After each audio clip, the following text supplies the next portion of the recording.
Es evidente que lo que buscamos no es la riqueza, esta es solo una definición de otras cosas. Aristóteles. El sistema económico debe concebir la libertad personal como base para medir su éxito real. Amartya Sen, Premio Nobel de Economía. La educación para el siglo XXI debe ofrecer no solo información, sino el desarrollo de nuevas capacidades que permitan alcanzar la libertad individual. Amartya Sen, Premio Nobel de Economía. Lo que necesita la educación no es una evolución, sino una revolución. Una nueva fórmula que permita que las personas encuentren lo que les apasiona, que les permita ganar dinero para tener alternativas, mientras se convierten en la mejor versión de ellos mismos, creciendo personalmente. Sir Ken Robinson, experto mundial en educación y creatividad. Lo único que hay entre un hombre y lo que quiere de la vida es muchas veces la voluntad de intentarlo y la fe de creer que es posible. Rick DeVos, cofundador de Amway. Bienvenido a Educación para la Economía. Tenemos un sueño. Queremos vivir en un mundo donde la dependencia económica sea sustituida por la libertad personal. Visualizamos ser la organización modelo de educación empoderante para la economía.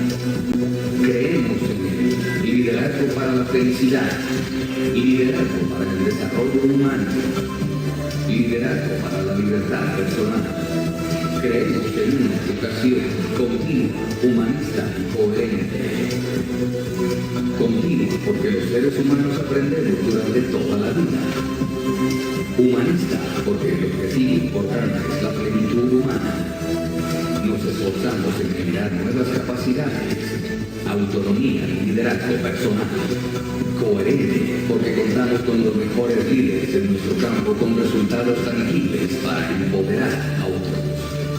Nos enfocamos en educar para lograr la libertad personal, apoyar el desarrollo de emprendedores exitosos para el siglo XXI, incentivar la iniciativa personal para lograr la libertad financiera, aportando, educando en las inteligencias determinantes para el mundo de hoy. Tenemos eventos en 30 ciudades y poblaciones de Colombia cada mes. Contamos con mentores locales e internacionales de alto impacto. Tenemos alianzas con organizaciones en Estados Unidos, Europa, Asia y toda América Latina. Estamos entrenando a más de 11.000 personas al mes y apenas estamos comenzando.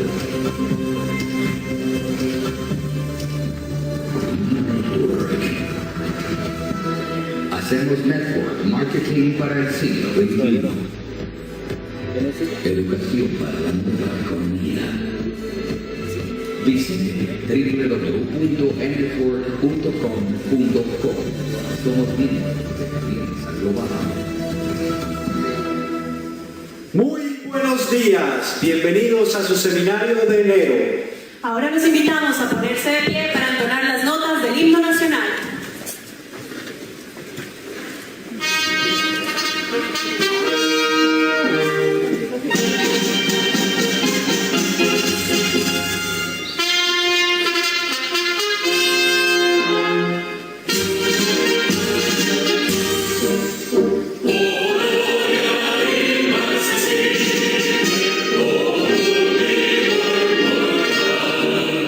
Yeah.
Premios Esmeralda fundador Kurt Brook y María Ángela Carreño.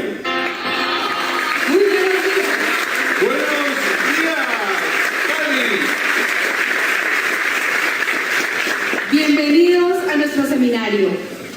Estamos en el lugar adecuado. Como hoy vamos a estar expuestos a una información muy valiosa, solicitamos por favor que coloquen sus celulares en modo silencioso o apagado, por respeto a nuestro orador y para no interrumpir esta información. Nuestro seminario consta de 3 partes. La primera, donde una persona exitosa nos enseña temas relacionados con el negocio, donde nos enseña cómo obtener los resultados. Todos queremos ser empresarios, pero aquí es donde verdaderamente nos educamos, donde recibimos información para desarrollar inteligencia emocional, inteligencia financiera, de verdad ser empresarios exitosos. Una segunda parte donde vamos a reconocer a las personas que están teniendo resultados. Y una tercera parte donde nuestro exitoso orador nos contará sus vivencias, donde nos compartirá cómo ha desarrollado este negocio con tanto éxito alrededor del mundo. Y hoy somos afortunados. El nivel de doble diamante se obtiene cuando una persona ayuda por lo menos a 12 organizaciones a tener éxito. Y dentro de cada una de esas organizaciones, por supuesto, hay muchísimas personas teniendo excelentes resultados. El nivel de doble diamante es uno de los niveles más altos alcanzados en toda América Latina. Y hoy somos afortunados porque tenemos un orador de profesión abogado, con una especialización en psicología. Yo creo que ya la mayoría saben de quién se trata. Ex rector de una universidad en Popayán, uno de los oradores más aclamados en todo el mundo, una de las personas que nos ha enseñado a través de su oratoria, a través de sus audios, a través de todos los videos que podemos encontrar en internet y en todas las partes, nos ha enseñado a tener resultados dentro de esta actividad. Una persona que merece toda nuestra admiración y respeto. Y ayúdenme a recibir con un fuerte aplauso, doble diamante, José Bobadilla.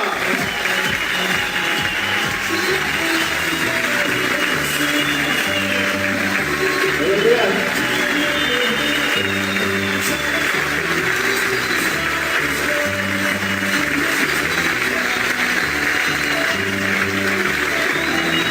Buenos días, ¿cómo están todos? ¿Qué tal siéntense? Wow. Gracias, buenos días.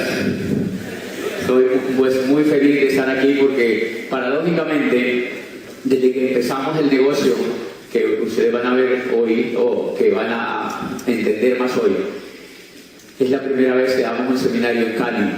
Hace 7 años, más de 7 años vimos la oportunidad y la hemos desarrollado con una pasión increíble.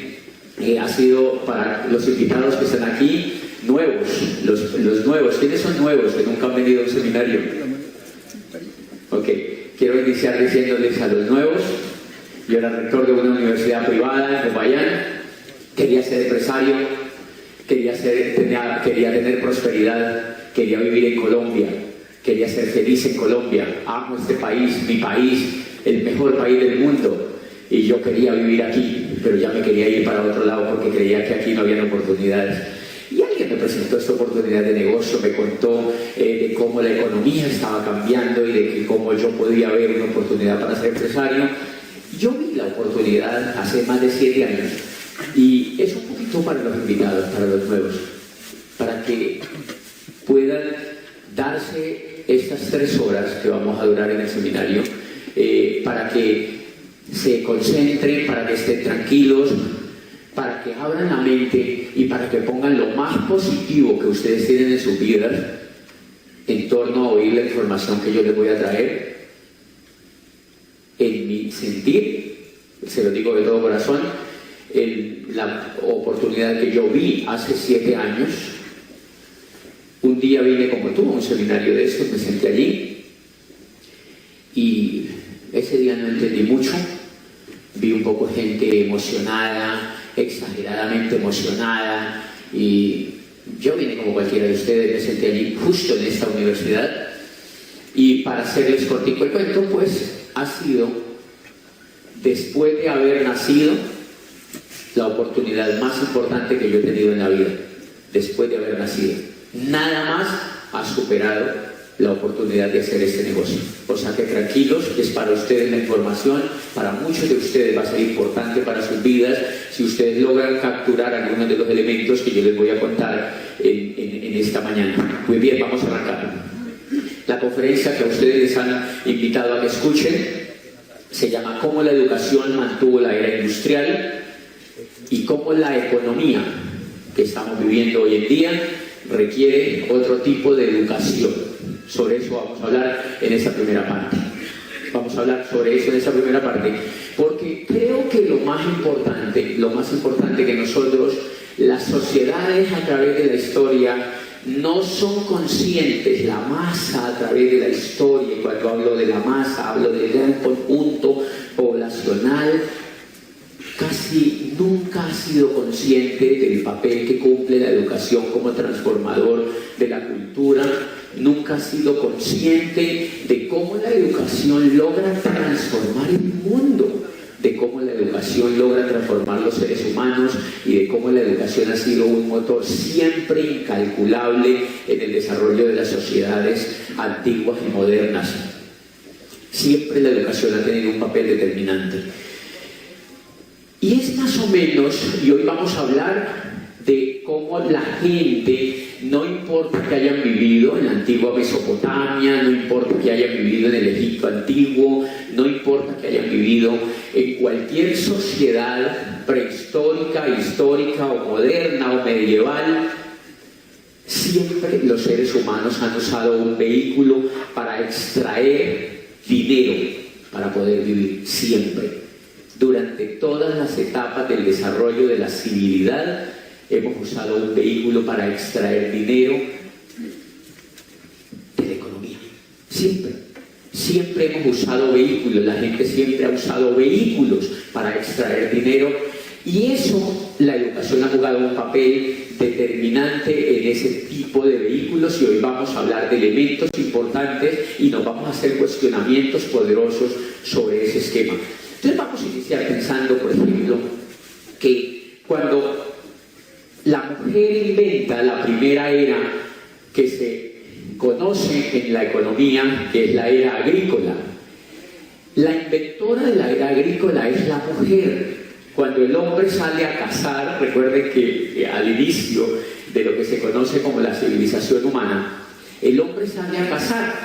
Lo único que se le ocurre es ir a matar animales para poder vivir. Necesitan proteínas y entonces él va a matar. Instintivamente va a cazar. La mujer se queda en la casa cuidando los bebés, pero la mujer empieza a notar que las semillas, algunas semillas empiezan a nacer en el patio de la casa, y esas semillas son trigo, y ese trigo empieza a cultivarse en el patio de la casa, y empiezan a notar que ese trigo lo pueden agarrar y que lo pueden consumir. Plantan otras matas en el patio de la casa y se dan cuenta que son legumbres, que son comestibles también, y acaba de nacer la era agrícola. La mujer se la inventó. La mujer se inventó la era agrícola. Empezaron a darse cuenta que no necesariamente tenían que cazar para vivir, que podían cultivar en la tierra.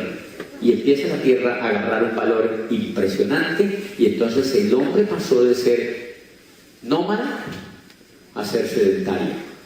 Se fue para la casa. De ahí tanto barrigón.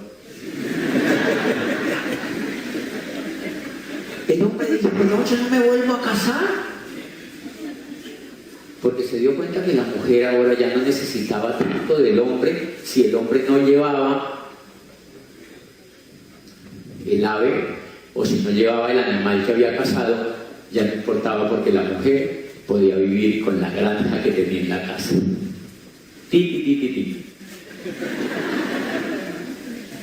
Entonces el hombre dijo, no, yo no voy a casar.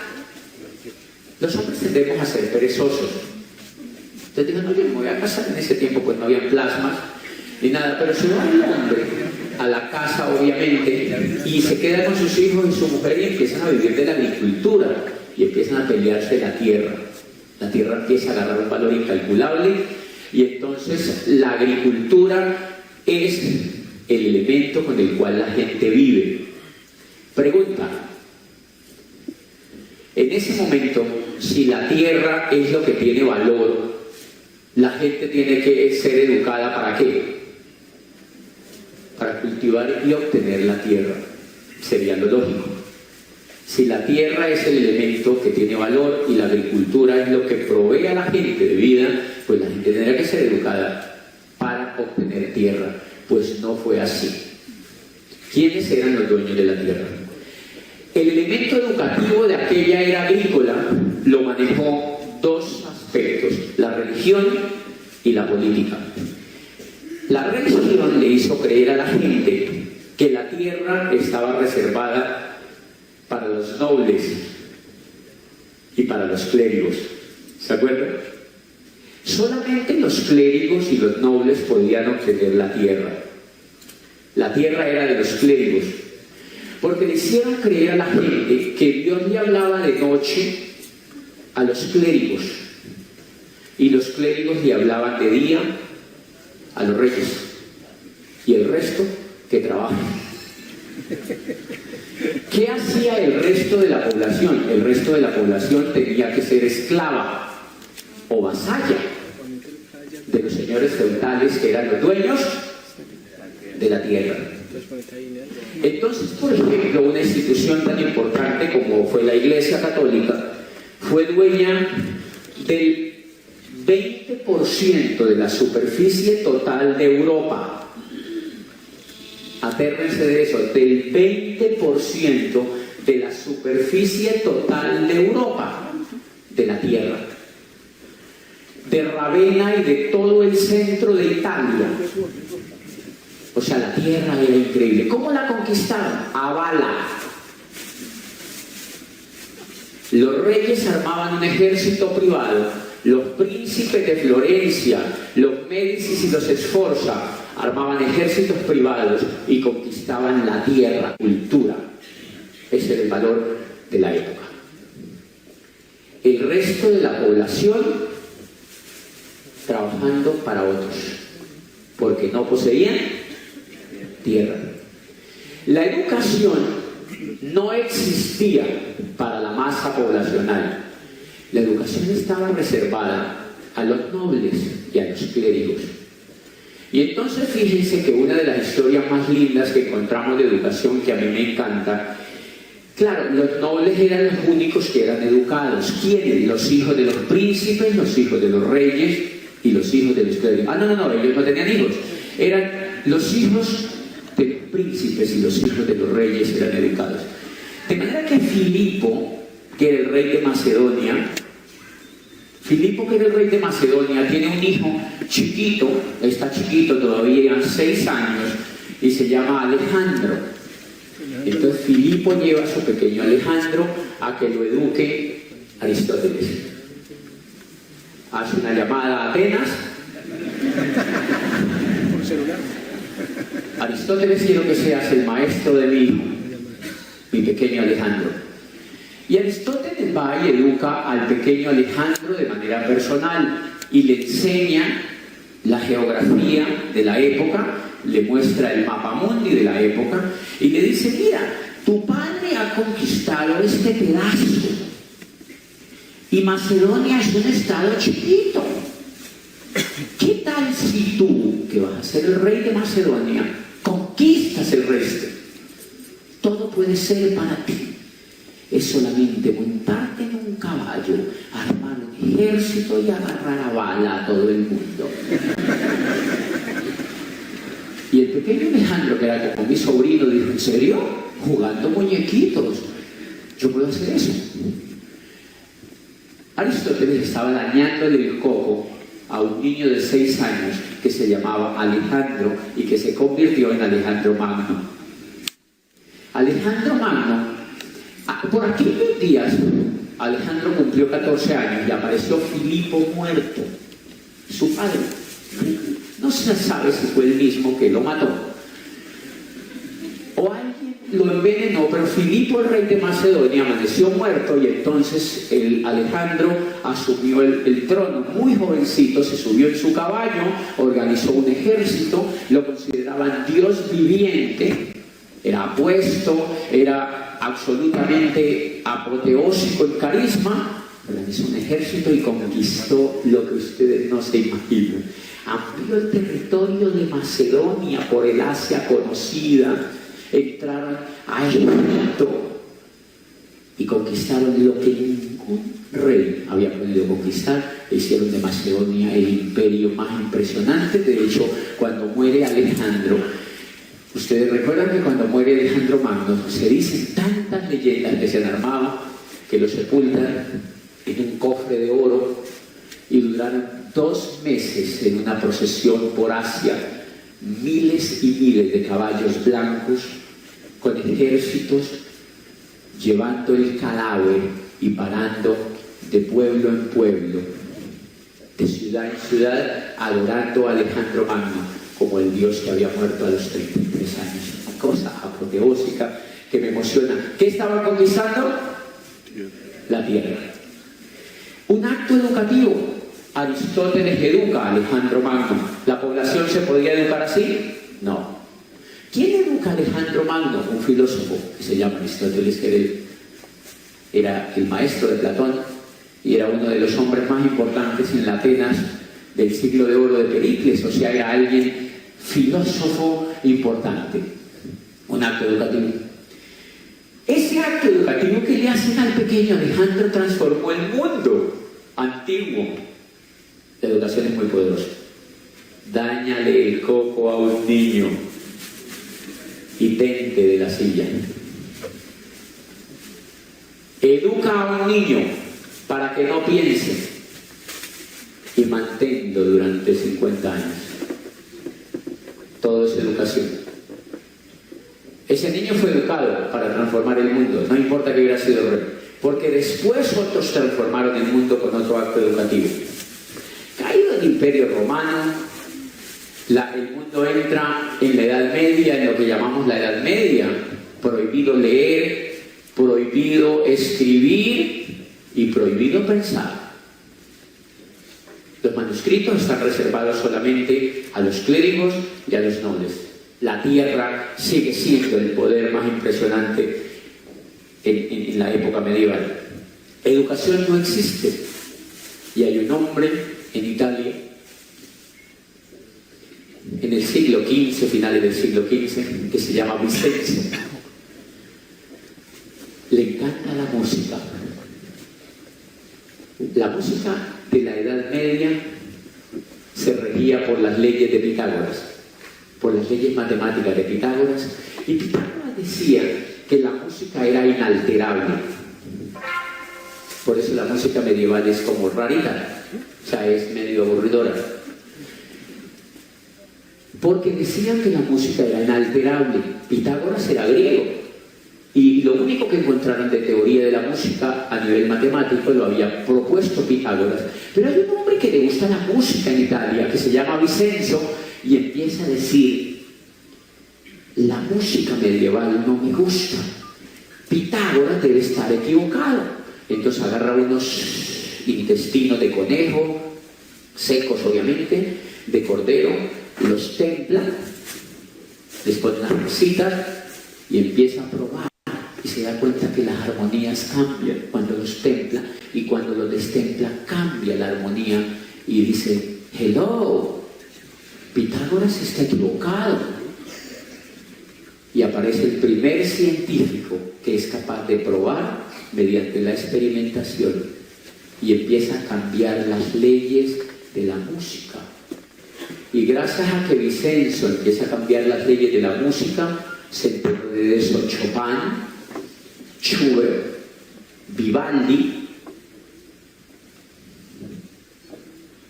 y empiezan a hacer la música clásica que conocemos. Eso no existía. Era diabólico para la época oír las 4 estaciones de Vivaldi.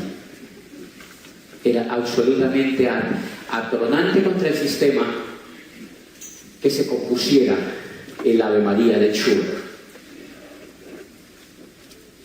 o cualquiera de las bellezas que nosotros escuchamos hoy en la música clásica. Si no hubiera sido por Vicenzo, hoy no existiría el reggaetón. ¿Ustedes se imaginan el mundo sin reggaetón? ¿Qué fue lo que cambió Vicenzo?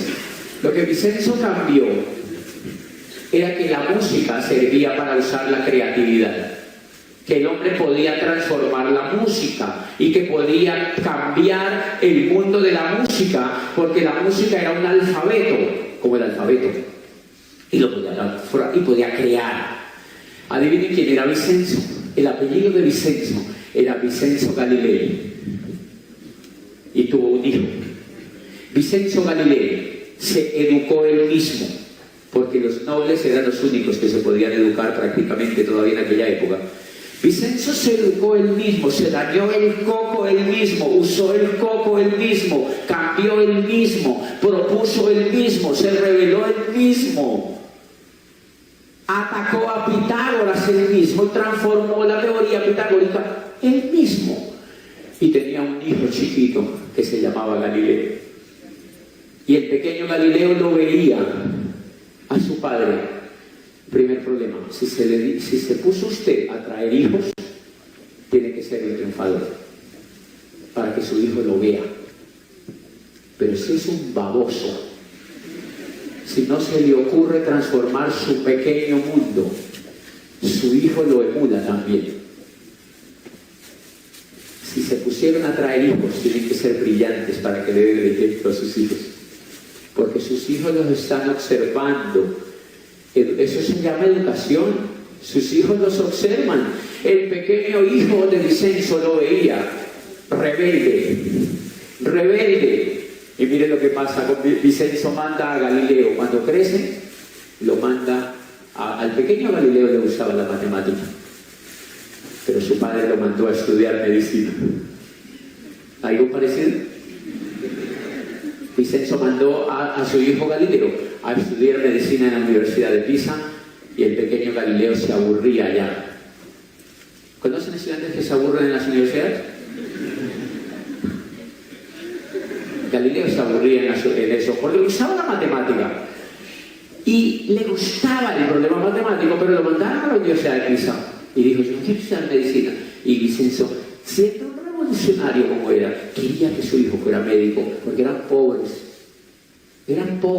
y eso de la música le daba como para comer.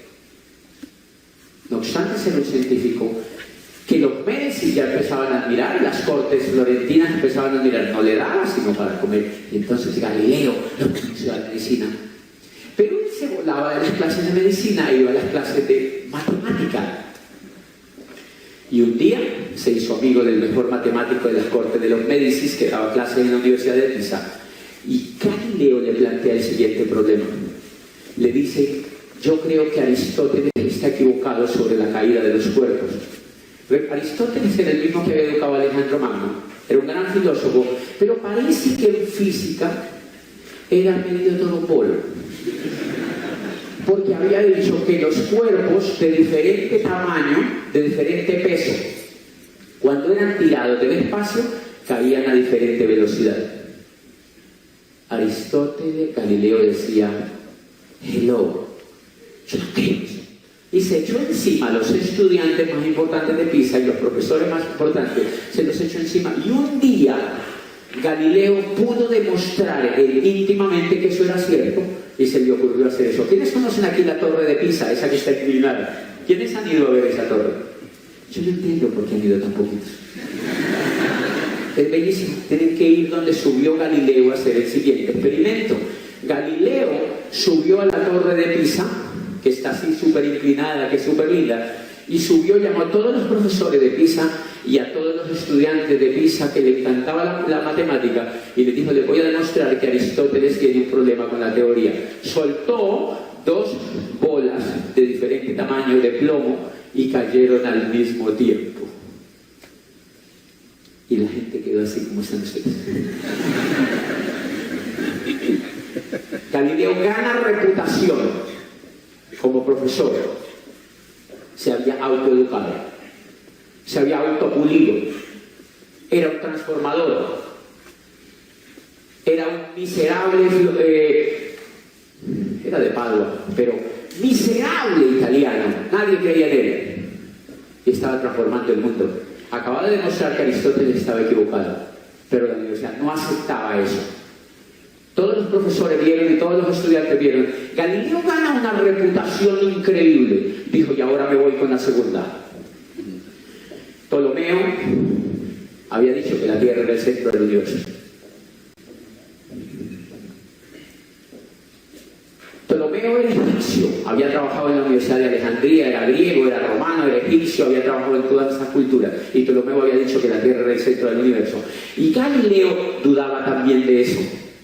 La gente llevaba 1500 años creyendo que la Tierra era el centro del universo. Galileo dijo, la Tierra no es el centro del universo. ¿Qué creen que eso significaba en la época? ¿Qué creen? ¿Ah? Era terrible por un elemento en el cual yo no me quiero meter mucho, pero era terrible por una cosa. ¿Cuántos hijos tenía Dios? Uno. ¿Dónde lo había mandado? No lo podía mandar al espacio. Lo mandaba a la Tierra, porque la Tierra era el centro del universo. Galileo está diciendo en el siglo XV, la Tierra no es el centro del universo. ¿Cómo creen que sucede? Pues Giordano Bruno había nacido unos años antes y se le ocurrió decir que la Tierra no era el centro del universo, no solamente que no era el centro del universo, sino que la Tierra, sino que fuera de la Tierra habían otros habitantes. O sea, Giordano Bruno creía en los extraterrestres del siglo XV. Lo agarraron, lo quemaron vivo en el campo di Fiori, pero antes de quemarlo vivo le cortaron la lengua en público. Miles de italianos vieron, ahí estaba Galileo, le cortaron la lengua en público y después lo quemaron vivo. Y Antonio Dominus, que era un matemático que había dicho lo mismo solamente por haberlo dicho, lo juzgaron por herejía y lo condenaron a que se retractara y le dieron 3 meses para que escribiera una defensa de retractarse, y murió. En los 3 meses alcanzó a morir y no se pudo retractar, se murió. Y el juicio siguió. El juicio terminó 5 meses después de haber muerto. Desentierran el cuerpo de Antonio Dominus y lo queman muerto. Así era de grave el temita. Lo quemaron muerto para que se dieran cuenta que ni los muertos se salvaban de pensar. Galileo vio todo eso. Sin embargo, Galileo dijo, señores, la Tierra no es el centro del universo. ¿Cómo lo comprueba? No tenía cómo comprobarlo. Pero un día descubre el telescopio que algo holandés que se llamaba Hans Lippershey había inventado. Ve las estrellas y empieza a observar que la Tierra no solamente no es el centro del universo, sino que es una infeliz puntita de un lápiz pintada en este telón.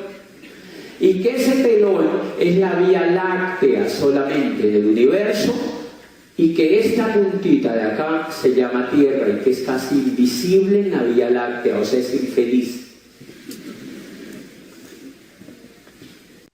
¿Ustedes se imaginan lo que eso significaba? Y Rostand, que es un filósofo francés, aparece y dice, o sea que el día que la última bacteria con la Tierra entera y todo desaparezca, el universo ni siquiera se habrá percatado de ello. Y empezó el hombre a pensar, a dudar. Nos han engañado. Marico. O sea, el hombre empezó a asombrarse. Hemos estado en la oscuridad 1500 años. La Tierra no es el centro del universo. Eso tenía un problema terrible porque empezaron los filósofos alemanes, ingleses y franceses a decir: ¿por qué Dios mandó a su hijo a semejante? ¿Por qué?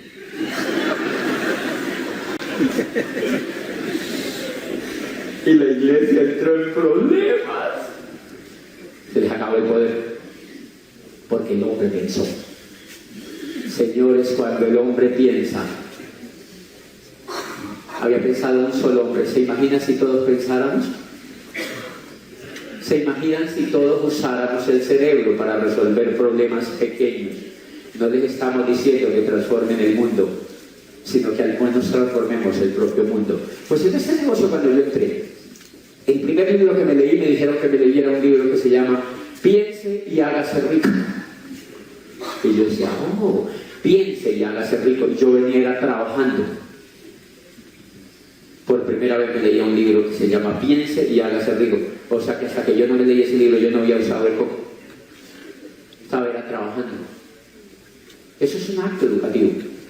¿A qué viene todo esto, señores? Galileo transforma el mundo. De a partir de allí nació la ciencia moderna, nació la filosofía. Descartes escribe la duda metódica y crece la filosofía moderna. Y aparece la física y la matemática moderna, y aparece la música moderna que conocemos, y aparece la democracia y los derechos civiles del hombre sobre la tierra, porque entonces a partir de allí dijeron: hello, o sea que ustedes no tienen derecho a gobernarnos, desgraciados. O sea que es mentira que Dios les habla al oído de noche. Maricones. Y se opusieron contra la realeza. Y se fue creando un caldo de cultivo en Europa. Y aparece Diderot y Montesquieu. Y aparece Voltaire y Rousseau. El hombre que le puso alas a la libertad. Y aparecen los pensadores franceses. Y dijeron: o sea que los reyes no tienen derecho a gobernarnos. Se largan. Y les cortaron la cabeza a Luis XVI y a María Antonieta. Los agarraron y les cortaron la cabeza en la guillotina. Se largan, dijeron los franceses, y nunca más nos vuelven a gobernar los reyes. Por eso Francia no tiene reyes. Ellos se quitaron los reyes de encima y crearon la democracia. Y le dijeron a la gente: los seres humanos tienen derecho a pensar, a ser libres, a ser felices, a usar el coquito, y nunca más los pueden volver. Y nació la era moderna. ¿Qué son esos? Actos educativos de personas aisladas que fueron capaces de transformar el mundo. Pero en el mismo siglo, por allí, parecido, cerquita a Galileo, Inglaterra, sumida igual en las tinieblas, un rey, el segundo rey de la dinastía Tudor, Enrique VIII, enamorado como él solo. Eso no lo vayan a duplicar. Está casado con Catalina de Aragón, hija de los reyes católicos, sobrina del Papa y sobrina de Carlos V, el emperador del Sacro Imperio Romano Germánico. O sea, está bien casado. Pero de pronto veo una chica en la corte inglesa que se llama Ana Bolena, un hardware increíble. Y el rey le encanta a esa muchacha y se enamora perdidamente de Ana Bolena y empieza a tener la idea de divorciarse de Catalina de Aragón, a quien no amaba.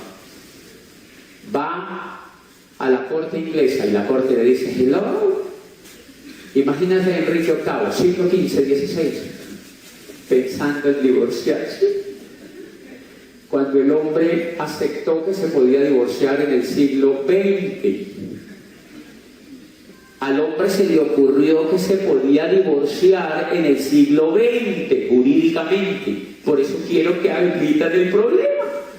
En el siglo XX las constituciones del mundo empezaron a aceptar que el hombre se podía divorciar. Pues Enrique VIII en el siglo XV le dijo a su corte: yo me quiero divorciar. ¿Por qué no se podía divorciar? Porque el Papa, él estaba sometido al imperio de Roma.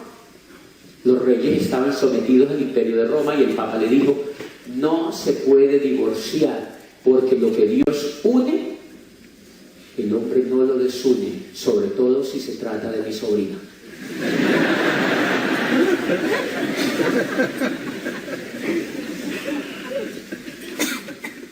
Todo el mundo le dijo que no. El rey enamorado. Ana Bolena le daba solo besitos. No le daba nada más. Ana Bolena, ¿de cuándo nos casemos? Antes, pao. ¿Cuándo nos casemos? Y el rey, allí. Y el rey, allí.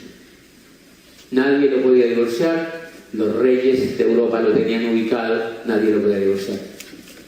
Pasó el tiempo y Ana Bolena enamorada también. Por aquella época el canciller de Inglaterra era Tomás Moro, uno de los más grandes filósofos que ha tenido Inglaterra. Y Tomás Moro tenía amigos como muchos de los filósofos históricos de Inglaterra, de donde la filosofía ha sido increíble. Y por aquella época habían escrito un libro que no conocían, un manuscrito de un filósofo que atacaba el concepto de que el rey estuviera sometido a Roma. Y el manuscrito decía: el rey de Inglaterra, ni ningún rey de Europa, debe estar sometido a Roma. Es un artilugio que se han inventado históricamente. No hay ningún principio jurídico que lo sustente, ni histórico. Es un invento de Roma. Y es una defecio que un Estado independiente con su rey esté sometido a un imperio extranjero. ¿Qué estaba haciendo? ¿Dañándole el coco? Pues Ana Bolena encuentra el libro y se lo llevó y lo leyó. Quedó extasiada. Es increíble. Y se lo llevó a Enrique VIII y se lo entregó: mi amor, mira lo que dice este filósofo, es inglés. Mira lo que plantea. Y Enrique VIII leyó el libro, que extasiado y dijo: coño, es increíble que hayamos estado dominados por Roma por más de 1000 años solo por no habernos leído un libro.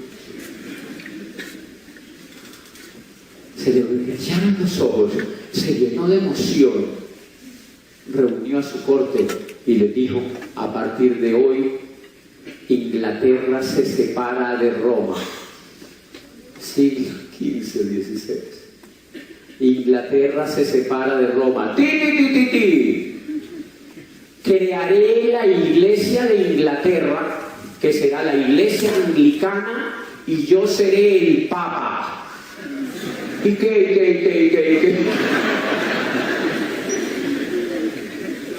¡Qué lindo! Eso es un acto educativo, de emancipación,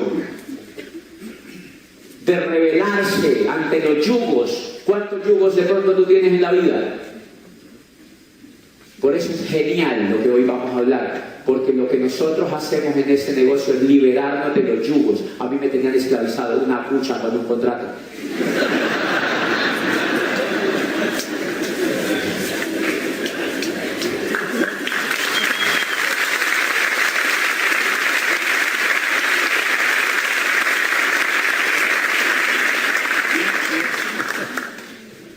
Y Enrique VIII reúne a su corte, promulga, por supuesto, era un rey, no tenía que pedirle permiso a nadie, pero era tan increíble el poder de Roma que ni los reyes podían debatir eso.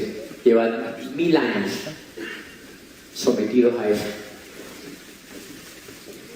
Y aparte de él crea la iglesia anglicana, él nombra a los obispos, se autoproclama papa. ¡Qué mierda! Y nombró de cabeza de los obispos a un amigo de él. Era político. Pregunta: si tú fueras político, ¿a quién nombrarías? Pues a tus amigos. No vas a nombrar a tus enemigos. Él nombró a un gordito que era amigo de él. Lo nombró cabeza del obispado de Inglaterra y le dijo: y me divorcia, desgraciado.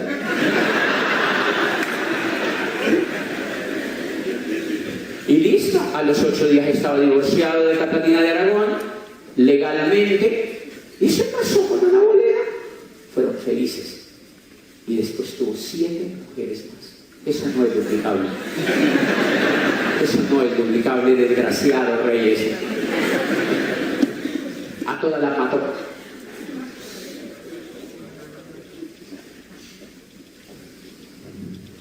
Un acto educativo. Se dañó poco. Cambió la historia de la humanidad. Miren el acto educativo, ¿en qué consecuencias termina? Pues señores, crean la Iglesia de Inglaterra y crean una Biblia propia. Se armaron Biblia para Inglaterra distinta a la Biblia de Roma y le cambiaron lo que le dio la gana. En la Biblia de Roma decían: el reino de los cielos está hecho de los pobres. Es más fácil que un camello pase por el ojo de una aguja que un rico se salve. Entonces la gente dice: ay, no, Alicante, yo no vuelvo rico. Yo no me voy a condenar. Eso fue lo que llegó a América Latina. Y lo lograron 500 millones de pobres viviendo en el continente más rico del mundo. 500 millones de pobres viven en América Latina. Eso es un problema educativo. Mire la Biblia que cambia Enrique VIII. Ser rico glorifica a Dios. La pobreza deshonra la divinidad. Haceos ricos. Y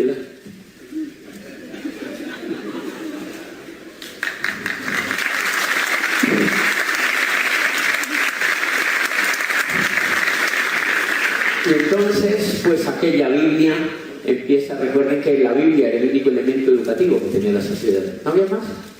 Gutenberg inventa después la imprenta y la Biblia se expande por el mundo.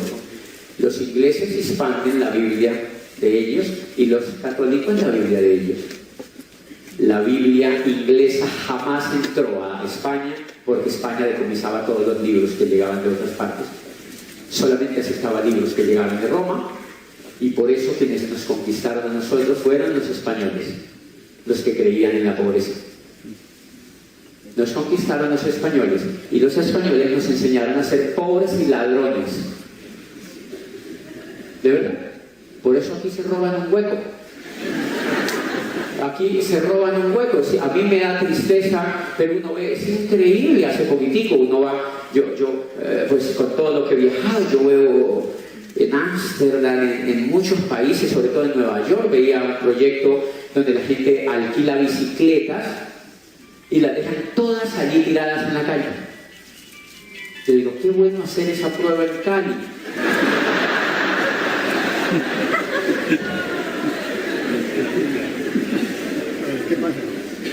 No, se roban hasta el fierro donde están las bicicletas.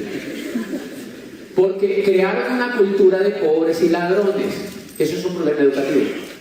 Eso es un problema educativo. Necesitamos reeducarnos nuevamente. No existe otra posibilidad, señores. Para que este país progrese, necesita una revolución educativa en cada uno de nosotros, para transformar nuestros hijos, para ir transformando la cultura que viene. El problema es educativo del progreso. Ok, y les he hablado entonces de que el mundo es revoluciones educativas. Siempre ha sido revoluciones educativas. En la edad medieval, durante la era agrícola, la revolución educativa la hizo cada uno. Vincenzo Galilei, Galileo Galilei, Newton y Einstein, y la hizo también pues toda la gente que pensó y transformó su pequeño mundo y el gran mundo. Enrique VIII, y lo hizo los reyes y los nobles, y lo hizo más de un héroe que hubo. Y eso acabó con la era agrícola. Porque a partir de allí empiezan a hacer la segunda era. Siglo, cuando conquista Colón América, empieza a surgir la segunda era, que fue la era industrial, y ustedes ya saben en qué terminó. Después aparece la democracia, que le da vía a la era industrial, aparece el capitalismo, acabaron con la era agrícola y nació la libertad, y entonces había un grave problema, liberaron a todos los esclavos, y dijeron, liberemos a los esclavos, y ahora los contratamos, mediante un sueldo. Y le dijeron, ser esclavo, yo siempre he dicho que era buenísimo. ¿Por qué? Porque a uno le daban la comida, le daban el techo y le daban el vestido. Sí, de vez en cuando le pegaban. De vez en cuando le pegaban, pero le daban todo. Después los liberaron y los contrataron mediante un empleo. Y aparece la segunda civilización sobre la tierra, que fue la segunda esclavitud. Una esclavitud donde ya no eran las cadenas ni la tierra, sino que era el dinero, porque se inventaron el dinero, inventaron el dólar. Y el dólar es una moneda falsa que la imprimen y ponen a todo el mundo a trabajar por eso. Los gobiernos se endeudan en dólares, las empresas se endeudan en dólares, la gente se endeuda en dólares y empiezan entonces a trabajar por ganarse esos dólares. Y entonces aparece la segunda esclavitud sobre la tierra. ¿Qué es necesario hacer para liberarse de eso? Educarse. Porque volvemos a estar viviendo en la etapa medieval otra vez, si no hay educación. La educación que nosotros tenemos se hizo para lo siguiente. La era agrícola tenía educación para unos pocos, ya les conté los poquitos casos. Era autónomo, era el que quisiera o el que tenía el privilegio. En la era industrial, en cambio, se inventaron la educación para educar empleados.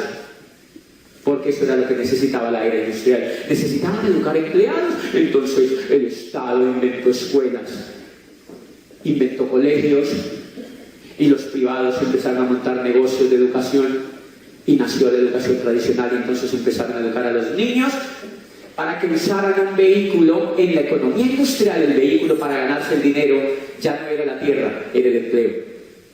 Era el empleo. ¿Quiénes de los que están aquí son empleados? Levanten la mano, por favor. Miren que es la gran mayoría del auditorio. Los demás no tienen empleo. No, mentira.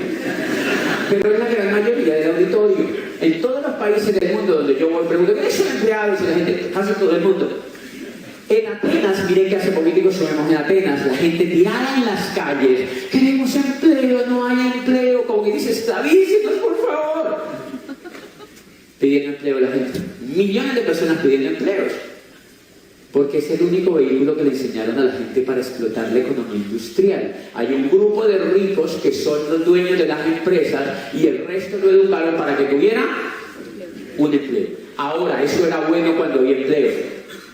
El gran problema es que no existe en este momento empleo porque la era industrial se acabó. Y esa es la gran crisis que nosotros estamos viviendo y por eso requerimos otro tipo de educación. ¿Dónde está el gran problema? ¿Quién me está ayudando con el tiempo?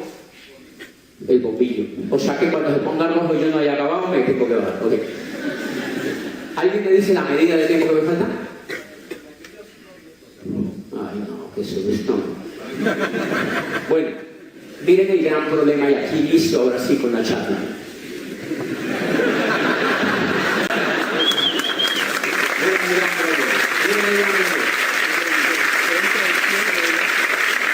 Acabada la era agrícola, nace la era industrial y necesitan empleados los ricos.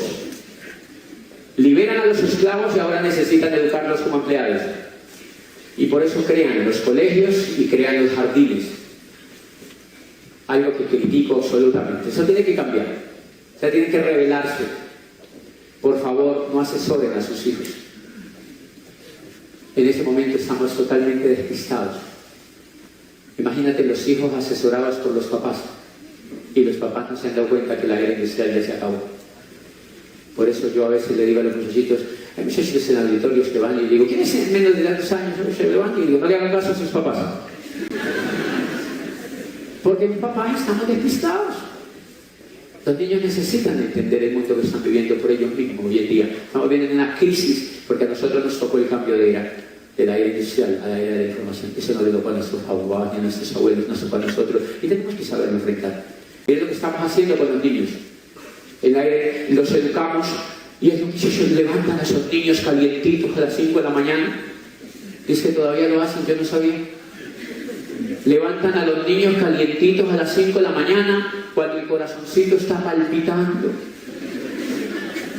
Y lo levantan y le dicen, Mateo, levántate. ¿Por qué, mami? Estoy dormido. ¿Por qué me tengo que levantar, mami? Porque tienes que ir a estudiar. ¿Qué es estudiar, mami? ¿Por qué tengo que ir a estudiar? No sé, pero tienes que ir a estudiar. Porque hacemos una cosa, ¿para dónde va Vicente? para donde va la gente. Eso era lo que hacía la Edad Media. En la Tierra es el centro del universo. Siga así, nunca cambie. Galileo dijo, hello. Pero fue uno solo. ¿Qué tal si todos pensáramos, ¿para qué rayos sirve la educación? ¿Para qué rayos sirve la educación que nos dieron? ¿Para qué rayos sirve la educación que nos dieron si no somos ricos? ¿Para qué rayos sirve que yo le aprenda a sacar la hipotenusa a una lonchera? ¿Para qué rayos sirve que yo sepa el tritongo, el diptongo y el pretérito pasado pluscuamperfecto si no tengo ni para pagar el arriendo? Es una tristeza de la educación. Por eso le dije una vez a la ministra, señora ministra, que nosotros no podemos hablar de educación si seguimos teniendo educación que dura 20 años y la gente termina pobre. Eso es la educación que no sirve para nada. Muchachos salidos de las universidades despistados y pobres, porque no entienden el mundo donde vivimos. Necesitamos una revolución. Necesitamos rebelarnos y hacerle ti a la educación. Pero no, lo que hacemos es levantar a esos niños. Mami, tengo que... Sí. Y al otro día, Mateo, levántese. Mami, otra vez. Sí, mi amor, esto... ¿Por cuánto tiempo? Por 20 años, mi amor. 20 años, mami. Y los muñecos.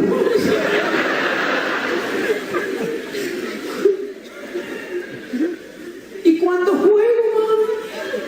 Tienes que ir a la escuela, mi amor. Cállese y siga bañándose. Y levantamos entonces al niño y volvemos y lo bañamos. Y lo vestimos como empleado. Y lo paramos en la esquina de un semáforo para que pase un bull verde y se lo lleve. Y esos muchachitos van tiritando en ese bus. Y se los llevan allá y los meten en un galpón como para pollos. Por eso parece un galpón para pollos. Y esos muchachitos les enseñan dónde están los ríos, los lagos, las lagunas y los riachuelos, como si ellos fueran a ser pescadores. Porque no les importa eso, señores. Esos muchachitos quieren jugar, como decía Rousseau, quieren disfrutar la vida, quieren descubrir el mundo por ellos mismos. Son inteligentísimos. Ellos se educan por sí mismos. Se ha demostrado que el niño se educa solo, porque los niños son soñadores.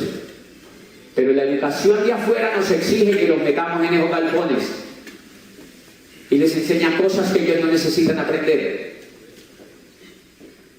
Y un día el niño se le revela al papá y le dice, papi, otra vez. Ninguna otra respuesta le dice, para que un día seas como yo.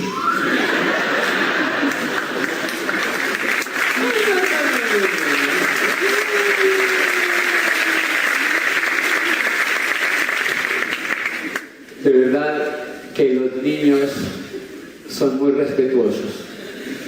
Porque el niño yo sé que le quiere decir como tú. Como tú. Como ¿de verdad? Como tú, papi. Y pruébame por favor la primera lámina, que ahora sí vamos a empezar esta conferencia.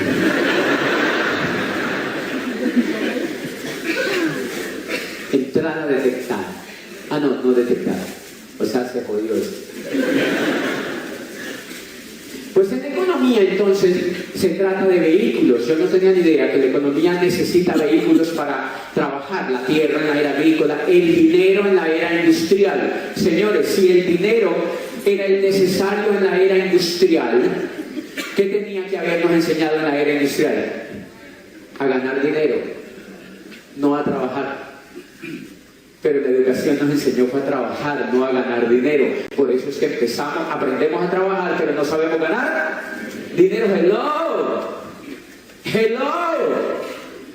Aprendemos a trabajar, pero no aprendemos a ganar dinero. Aprendemos a trabajar, pero no aprendemos a crear riqueza.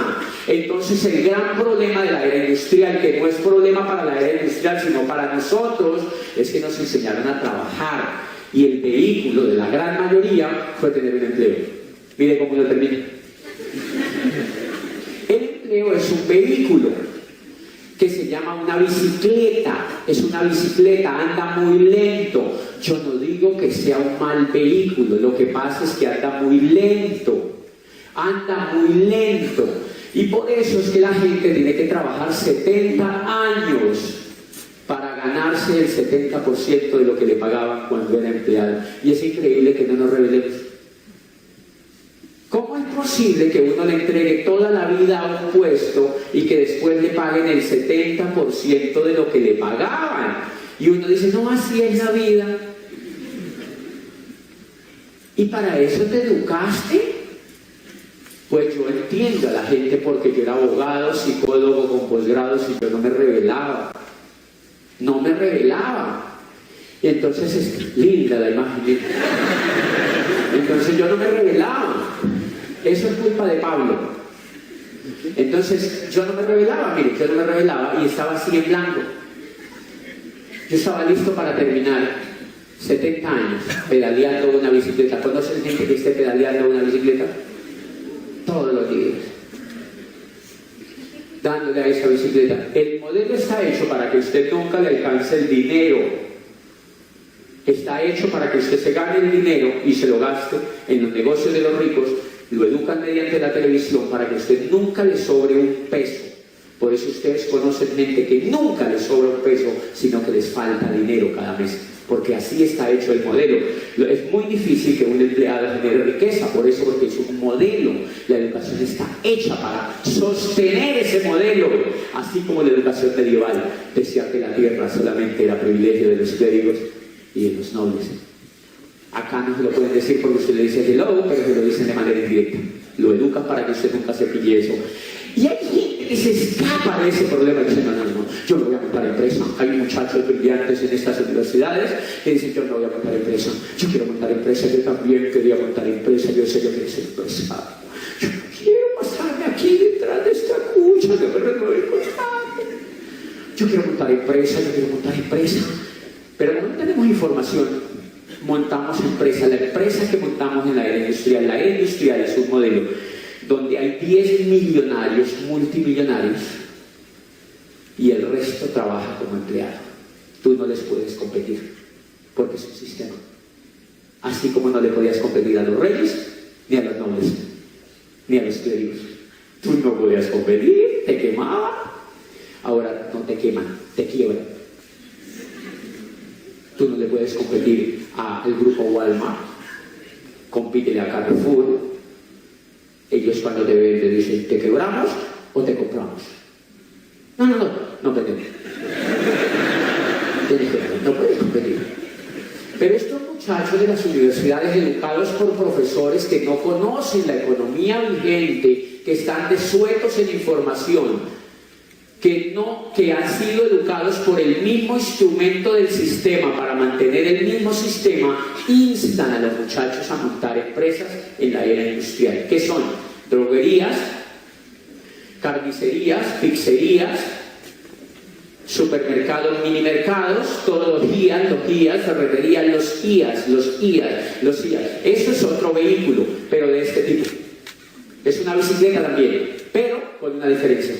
Pásela, por favor.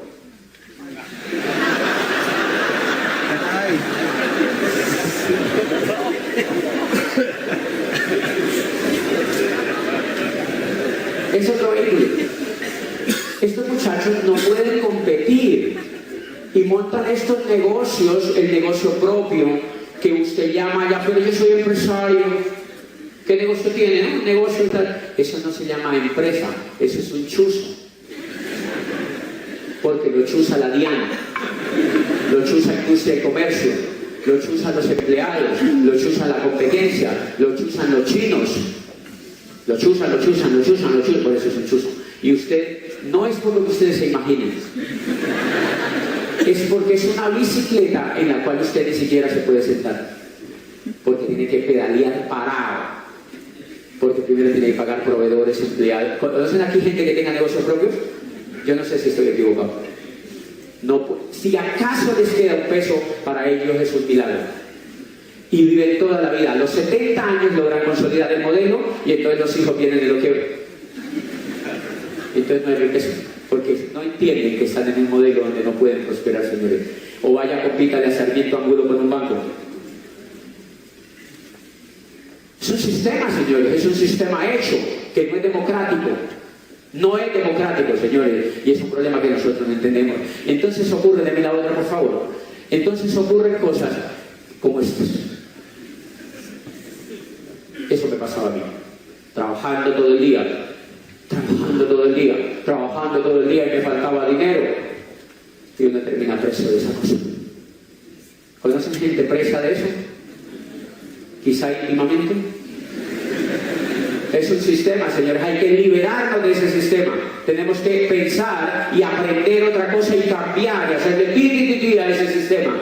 Pues es un sistema mundial empotrado en la economía que consiste en endeudar a la gente. 10 millonarios en el mundo son los dueños de ese sistema y endeudan a la masa lo mismo que en la Edad Media hacían. ¿Cómo la endeudan? Mediante tarjeta de crédito, mediante la deuda pública de los estados. Los estados declaran guerra y dicen precios de 800 millones de dólares. Y el Banco Mundial se los pasa y endeudan el estado. Y en este momento cada niño que nace en Norteamérica nace con una deuda de 179.000 dólares. Cada niño que nace en Norteamérica, sea inmigrante, vean que a los inmigrantes les dejan tener hijos y los legalizan de una, americano, para que pague la deuda. Necesita gente que pague la deuda. Cada que el niño nace en Norteamérica amanece con una deuda de 179.000 dólares y cuando ese niño cumpla 15 o 20 años debe $1 millón. Tiene que pagarlo durante su vida con impuestos y sus hijos heredan la deuda. Eso en Colombia es igual. Nueva esclavitud.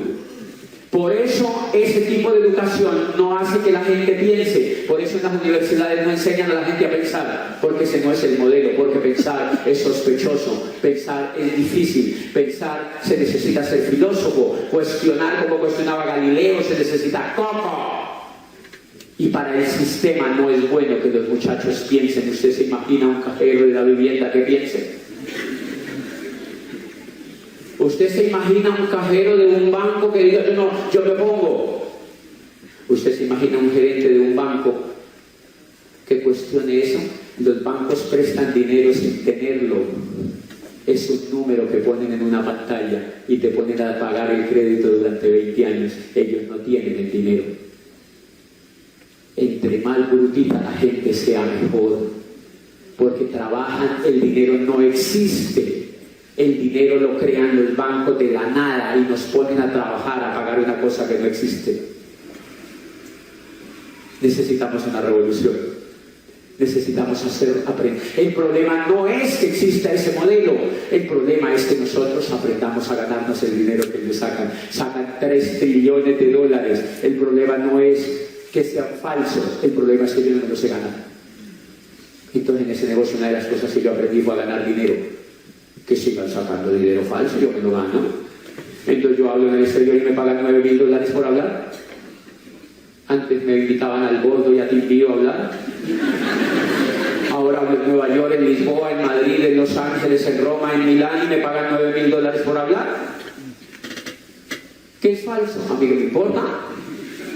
Yo me lo aprendí a ganar. Yo hice este negocio y aprendí a ganar bonos con los cuales me puedo comprar un apartamento donde puedo vivir como vive el 1% de la población colombiana, donde puedo comprar casas para arrendar y tener una renta hacia el futuro, donde puedo invertir en bienes de la cultura, donde puedo tener un futuro propio para mi familia. Entonces el problema no es que existe el sistema, el problema era que yo estaba en Edad Media. Por eso el problema no es, sí, cuestiona el sistema, pero eso no va a cambiar, porque no sabemos cómo cambiarlo. Yo todavía no sé cómo cambiarlo, yo prefiero cambiar yo mismo. Y eso es lo que te enseñan en este negocio. Deme la otra, por favor. Y entonces, uno tiene que cambiar, uno tiene que cambiar, uno tiene que cambiar, uno tiene que cambiar. Necesitamos hacer una revolución.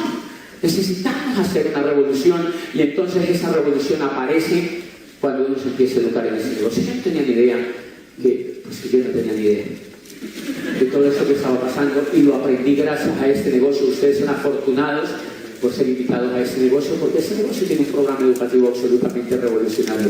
Miren lo que leí, esto es revolución, esto es revolución, esto es revolución. Denme la lámina, por favor, gracias. Esto es revolución, miren esto. Creemos que el trabajo, no lo lean porque yo se lo voy a decir, miren, creemos que el trabajo es bueno solamente si lleva al trabajador hacia la libertad, a la recompensa y la esperanza. Si tu trabajo no es satisfactorio en lo personal y en lo financiero, lo mejor es que lo dejes lo más pronto posible, que consigas otro que sí lo sea. Rick DeVos, Capitalismo Solidario, el fundador de Amway Corporation, y dio el vehículo para que él hiciera un vehículo, una revolución. Y yo leí el libro y yo digo, coño, y yo he sometido a esta lucha. Revolución. Porque me leí un libro. Porque me leí un libro, porque me leí un libro, porque me leí un libro. Es decir, el mundo ha asimilado la idea de que terminó la era industrial y de que entramos oficialmente a la era de la información. Los negocios como General Motors y Ford Motor Company pertenecen a la era industrial. Las franquicias como Meo son la frontera entre la era industrial y la era de la información. Y los negocios de mercadeo en red son la auténtica demostración de la era de la información, porque trabajan sin información, sin fábricas, ni empleados, ni capital, solo con información. Revolución. Revolución. Deme la otra, por favor. Revolución, revolución. Miren, Charles King, un profesor de Harvard que nunca yo había leído y yo era rector de una universidad. El network marketing surge hoy como el método de distribución más poderoso y el modelo de empresa más atractivo en la nueva economía. Ningún otro negocio requiere costos tan bajos de ingreso, prácticamente sin gastos fijos significativos. No existen préstamos, hipotecas o dolores de cabeza por problemas de personal. Es por eso que muchos profesionales encuentran un estilo de vida que no los fuerza a elegir entre la familia o una vida financiera provechosa. Yo soy alucinado. Y yo estoy trabajando para una cucha aquí. Deme la otra, por favor. Mire esto. El mundo del trabajo está cambiando y nunca volverá a ser el mismo. El viejo modelo en el cual cambia 40 años de su tiempo, talento y devoción a una compañía o profesión, eso va con H, ha cambiado. De un ingreso seguro y reconocimiento de sus pares ha sido destruido y no será rearmado. Y nosotros le estamos mandando a los niños al colegio. Ellos no van a encontrar futuro con ese tipo de educación. Tienes que revolucionarte, tienes que leer, tienes que aprender dónde va el mundo. Entonces, eso es lo que hay que hacer, señores. Eso es lo que hay que hacer. Métete libros en la cabeza. Dile a los líderes que te invitaron que te presten libros, que te digan dónde compren los libros. Este negocio tiene el Instituto de Negocios que yo he visto más impactante para educar gente de manera individual para que cree empresas en la nueva economía. Por eso el presidente de la Cámara de Comercio de los Estados Unidos dice: lo que más me impacta de Amway es su capacidad para transformar la economía mundial. Yo no he visto una compañía que sea capaz de enlazar más personas tan disímiles alrededor del mundo y les enseñe un modelo democrático de hacer empresas sintonizado con los tiempos modernos. ¿Cómo se llama ese desgraciado? Pero es el presidente de la Cámara de Comercio de los Estados Unidos.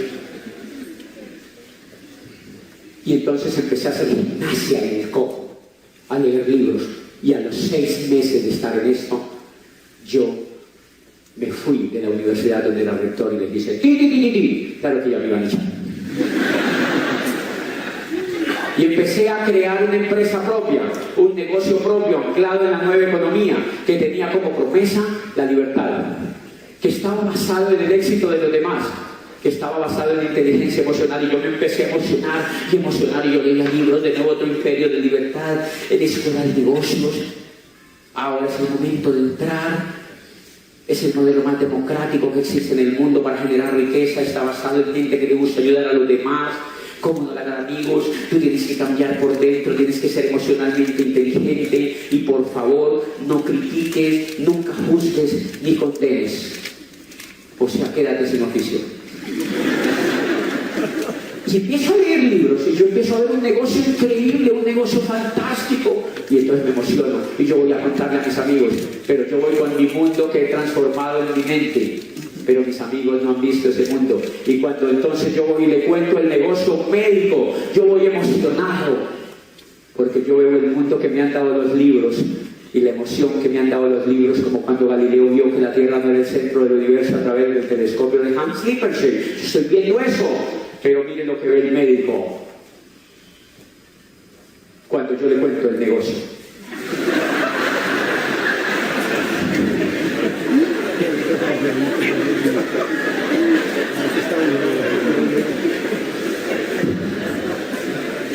Yo veo un perro hermoso y él ve este chandoso. Porque no tiene nada en la mente. Porque no tiene nada en la mente. Porque no tiene nada en la mente. Y ese es el primer grado de dificultad que tú vas a tener para construir este negocio. Y por eso es que tú vas a decir, ¡ay, gente me dice que no! Claro, porque ven eso. Porque ellos lo que ven es eso. Pero eso todo se cambia cuando hay educación. Eso todo se cambia cuando hay educación. La educación ha transformado el mundo. ¿Cómo no va a ser capaz de transformar tu propio mundo? Nos vemos en la segunda parte.